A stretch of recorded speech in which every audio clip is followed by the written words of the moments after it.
Ça fait 2 couronnes pour Max Verstappen.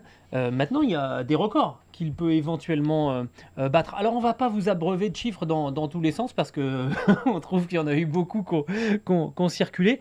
Quand même, du côté de Suzuka, Max Verstappen est allé chercher sa 12e victoire cette saison. Le record, c'est 13 en une année, record partagé par Michael Schumacher et Sébastien Vettel. Schumacher en 2004, Vettel en 2013. Il reste 4 Grands Prix.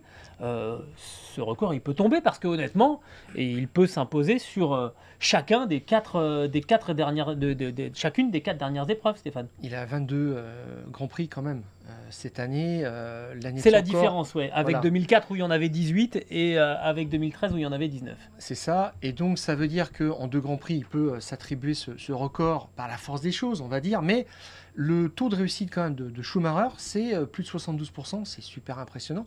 Ça veut dire que pour le surpasser, Verstappen doit gagner les 4 dernières courses, mais ça, ils en sont capables. Oui. Helmut Marko a dit que c'était l'objectif. En fait, ils veulent vraiment tout écraser parce qu'ils ont souffert quand même. Oui. De la domination de Mercedes. L'année dernière, ils gagnent le titre pilote, mais ils laissent le titre constructeur. Et cette année, ils veulent y mettre les formes, avec même la 2e place pour Pérez. Mais l'objectif, surtout, c'est de gagner les 4 dernières courses avec Verstappen. Verstappen qui a gagné 12 des 14 Grands Prix pour Red Bull cette année. Donc, je dirais que oui, il peut le faire. Oui, tout à fait. Il y a les circuits encore. Bon, de toute façon, quel circuit aujourd'hui n'est pas favorable À la Red Bull. à la Red Bull, voilà. Ou alors à Verstappen, il n'a simplement pas bien performé sur les 2 circuits en ville, Monaco et Bakou, Singapour, pardon, qui sont revenus à Pérez. Mais oui, on le voit terminer en trombe un petit peu façon Vettel en 2013.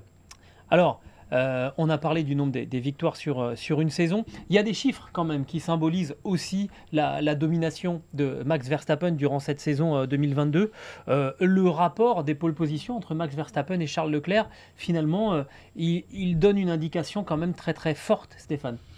C'est le baromètre finalement, je pense. Je ne sais pas ce que tu en penses, Gilles, mais... Ben, je ne suis pas 100% d'accord. D'abord, on parle des chiffres, Stéphane, et après on argumente. Parce que j'en reviens à ce que tu avais dit, justement. Justement. Voilà.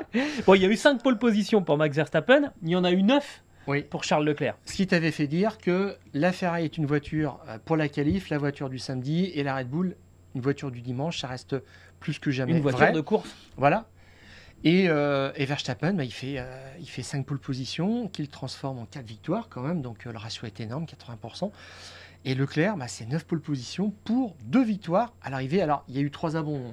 Il était en tête 2 fois, il y avait un abandon, 2 abandons mécaniques moteurs, plus une erreur de pilotage, mais le ratio est extrêmement faible et avec ça, tu ne peux pas être champion du monde. Non, c'est clair. De toute façon.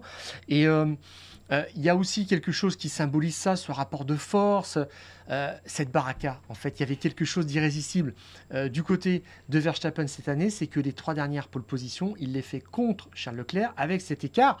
Regarde bien, 29 millièmes, 21 millièmes et 10 millièmes. Ouais. C'est des écarts extrêmement faibles et c'est toujours, dirais, le... En préparant ce podcast, je t'ai dit, en fait, la pièce, elle retombe toujours de son côté. Exactement. Quand elle est en équilibre, Exactement. hop, ça tombe de son côté. Mais ça, c'est la chance du champion aussi. On en a souvent parlé pour Lewis Hamilton. Oui, et maintenant c'est Verstappen, c'est encore plus inquiétant. Je pense qu'on est effectivement parti pour quelques années. Là, il a un plein de confiance absolument hallucinant. Et puis, il y a enfin... Une dernière chose, je trouve, moi, qui explique quand même cette domination, c'est qu'il a la meilleure voiture, mais il est aussi dominant à l'intérieur de son équipe, où il a un vrai numéro 2, on va dire, c'est Sergio Pérez.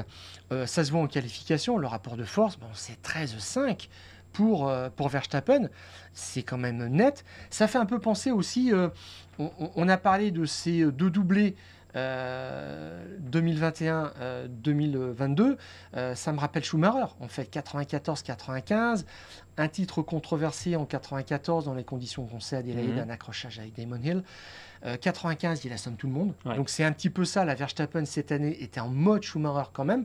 Et puis, souviens-toi, Vettel aussi, Vettel est champion à l'arraché en 2010 et puis en 2011, il écrase tout. C'est la même chose avec un numéro 2 et là c'est pareil, ils ont vraiment reproduit le modèle du numéro 2 chez Red Bull au service de Verstappen, de Verstappen et avec en prime quand même aussi on va dire, derrière tout ça, pourquoi est-ce que Verstappen est numéro 1 et Perez numéro 2? C'est Pierre Vacher, le directeur technique français, qui l'a expliqué, qui fait la voiture, qui est le second, on va dire, d'Adrien Newey, qui est le chef du bureau technique, qui est au-dessus de lui. Il a dit le facteur vraiment essentiel dans les performances en retrait de Checo Pérez, c'est vraiment l'équilibre de la voiture. Les évolutions qu'on a apportées au fil de l'année ont déplacé l'équilibre qui était d'abord favorable du côté de Checo Pérez, qui préférait cette voiture, vers Verstappen, à tel point qu'ils ont même fait un plancher que n'a pas aimé, je dirais, depuis quelques courses, là, Verstappen, et qu'il le laisse de côté, qui a coûté très très cher. Eh bien, on fait rouler Checo Pérez avec, et ça se passe pas très bien. Mais bon, c'est comme ça. Bon, sauf en ville. Sauf en ville où Pérez, c'est un vrai spécialiste. Clairement, à un moment, on a donné les clés à Max Verstappen du côté de chez Red Bull en disant on mise tout sur lui, et toutes les évolutions sont allées finalement vers ses affinités à lui, ce qui est logique aussi. Il était champion du monde en titre.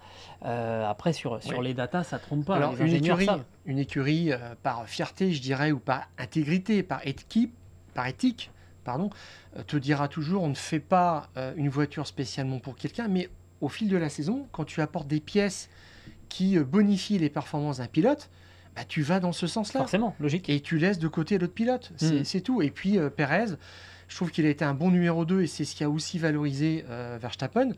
Dans quelques coups, il a été là pour faire le cobaye sur les coups de stratégie, en allant un petit peu en éclaireur. Ça a servi à Verstappen. Et puis en face, on l'a vu encore ce week-end, ils étaient 2 Ferrari contre une Red Bull au départ. Et puis Pérez double Sainz. Sainz essaie de se refaire. Là, il en fait trop, il attaque, il sort. Et puis à l'arrivée, c'était Verstappen contre Leclerc. Il ne pouvait même pas jouer à 2 contre 1. Et ça se termine, comme d'habitude, par une victoire de Verstappen.